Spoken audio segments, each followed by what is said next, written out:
Oi, pessoal. Hoje vamos conversar sobre ateísmo, em específico o ateísmo cético. E não se trata de proselitismo, ou nesse caso, desconversão. Estaremos apenas definindo conceitos que nos permitirão nas próximas semanas estabelecer uma comunicação clara. Vocês têm toda a liberdade de avaliar o conteúdo que será apresentado. E se desejarem dialogar de forma civilizada, estarei à disposição. Então vamos ao vídeo de hoje.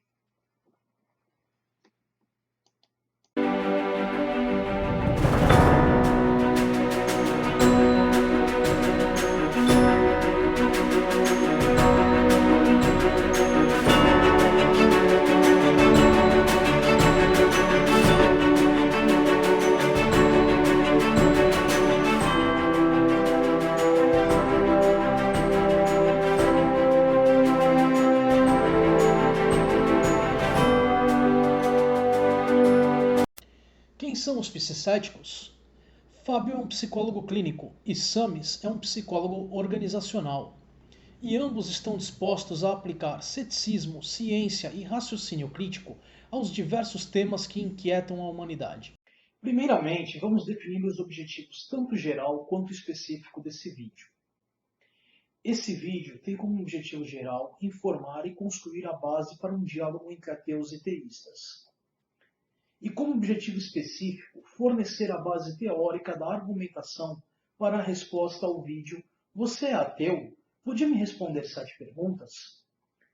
As respostas propriamente ditas serão apresentadas nas próximas semanas. E sim, eu disse próximas semanas, plural. O vídeo mencionado tem 18 minutos de duração, logo as respostas ao mesmo irão levar mais de uma semana para serem apresentadas. Mas, tendo em vista os objetivos, antes de entrarmos nos conceitos e definições, eu preciso esclarecer minha postura nesse assunto. Eu me identifico como sendo um ateu cético, também denominado ateu agnóstico.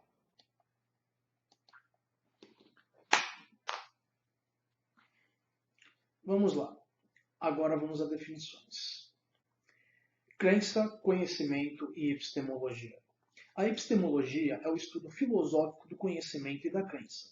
O objetivo da epistemologia é entender exatamente o que é necessário para que nós tenhamos conhecimento verdadeiro. A filosofia, de forma tradicional, define conhecimento como crença verdadeira justificada. A relação entre crença e conhecimento é que uma crença é conhecimento se essa crença for verdade e se o crente tem uma justificativa para acreditar que é verdade. Justificativa, nesse caso, seriam afirmações, provas, orientações razoáveis e necessariamente plausíveis que confirmem a argumentação. Crenças falsas não são consideradas conhecimentos, mesmo que sejam sinceras.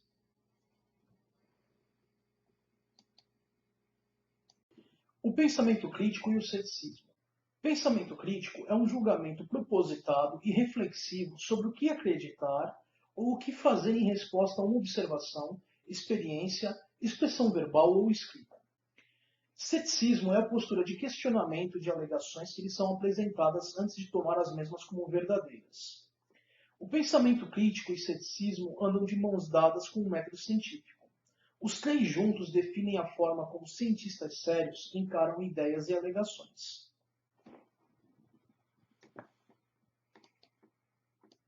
Ceticismo científico. A maioria dos cientistas é cética. Eles testam a confiabilidade de certos tipos de afirmações, submetendo-as a uma investigação sistemática, aplicando o método científico. O ceticismo científico é a defesa do público contra o charlatanismo e explicações sobrenaturais para fenômenos naturais. Apesar do ceticismo envolver o uso do método científico e do pensamento crítico, isso não significa necessariamente que os céticos usem essas ferramentas constantemente. Afinal, somos todos humanos e passíveis de cometer erros ou sofrer falhas no processo de cognição. Falarei dessas falhas mais à frente. O criticismo cético válido, em oposição a dúvidas arbitrárias ou subjetivas sobre uma ideia, origina-se de uma investigação objetiva e metódica que geralmente é consenso entre os céticos. Os céticos científicos constantemente recebem também acusações de terem a mente fechada ou de inibirem o progresso científico devido às suas exigências de evidências cientificamente válidas. Eles se defendem argumentando que tais críticas são, em sua maioria, provenientes de adeptos de pseudociências e misticismos. Segundo Carl Sagan, você deve manter a sua mente aberta, mas não tão aberta que o cérebro caia. Ele também afirmava que o primeiro vício da humanidade foi a fé, e a primeira virtude foi o ceticismo. Gnosticismo e agnosticismo. Estes se referem à questão do conhecimento, em especial à questão da existência ou não de uma ou mais divindades. O gnóstico afirma ter conhecimento a respeito. O agnóstico afirma não ter conhecimento sobre o assunto. Ateísmo. Antes de falar da definição de ateísmo, gostaria de esclarecer alguns erros comuns relacionados ao tema. Ateísmo não é uma filosofia. Ateísmo não é uma ciência. Ateísmo não é uma ideologia. Ateísmo não é uma crença. Ateísmo, num sentido amplo, é a ausência de crença na existência de divindades. O ateísmo é o oposto ao teísmo, que em sua forma mais geral é a crença de que existe ao menos uma divindade. O termo ateísmo é proveniente da transliteração do grego clássico atheos, que significa sem Deus. Foi aplicado com uma conotação negativa àqueles que se pensava rejeitarem os deuses adorados pela maioria da sociedade. Com a difusão do pensamento livre, do cientificismo científico e do consequente aumento à crítica à religião, a abrangência da aplicação do termo foi reduzida. Os primeiros indivíduos a se identificarem como ateus surgiram no século XVIII.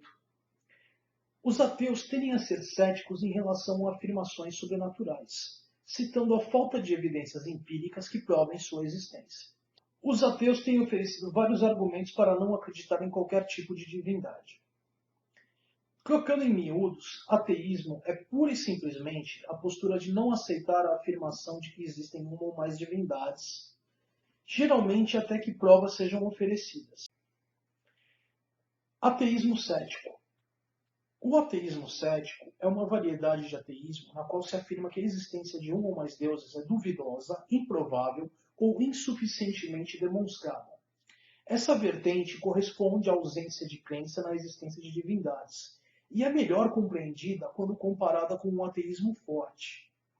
O ateísmo forte, de uma forma simples e rápida, é definido pela afirmação de que não existem deuses.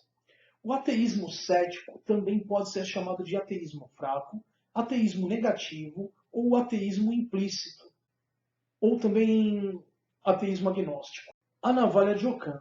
Se em tudo mais forem idênticas as várias explicações de um fenômeno, a mais simples é a melhor. A navalha de Ockham é um princípio lógico atribuído ao lógico e frade franciscano inglês William de Ockham. Também conhecido como Guilherme de Ockham, seu sobrenome também varia graficamente e foi designado pelo local de origem desse frade no século XIV.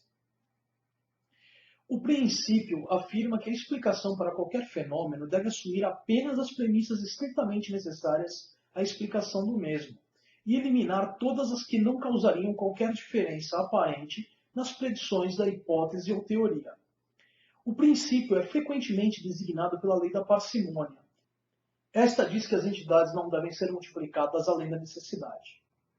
O princípio recomenda, assim, que se escolha a teoria explicativa que implique o menor número de premissas assumidas e o menor número de entidades. Originalmente, um princípio da filosofia reducionista do nominalismo, é hoje tido como uma das máximas heurísticas, regra geral, que aconselham economia, parcimônia e simplicidade. Especialmente nas teorias científicas, ou seja, deve-se eliminar o supérfluo, mas apenas isso. Pessoal, para que esse vídeo não ficasse muito extenso e possivelmente cansativo, uma vez que ele consiste em grande parte de definições, eu dividi o mesmo em duas partes. A segunda parte estará disponível hoje mesmo, logo após esta. A segunda parte também explica o motivo das palavras bully e dragão no título deste. Um link para essa segunda parte estará disponível na descrição desse vídeo. Nos veremos logo logo na segunda parte. Até lá! Esses céticos advertem: esse canal pode trazer sérias consequências a crenças e mitos que são considerados verdades. Caso persistam os sintomas de verdade absoluta, os livros deverão começar a ser utilizados. Não deixe de se inscrever em nosso canal e curtir os nossos vídeos. Temos Hangout todo segundo domingo de cada mês e nas segundas e quintas vídeos novos.